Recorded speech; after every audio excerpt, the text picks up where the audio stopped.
Paulay na inihatag ka Delphine o Ginoo o ang bahay ng kanina mga sa kakuran.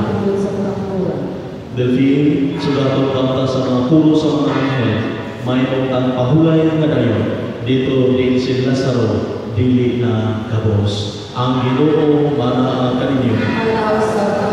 Manalangin ka ng Diyos na magkagahon sa tanan, ang Amahan, ang Anak, o ang Espiritu Santo. Amen.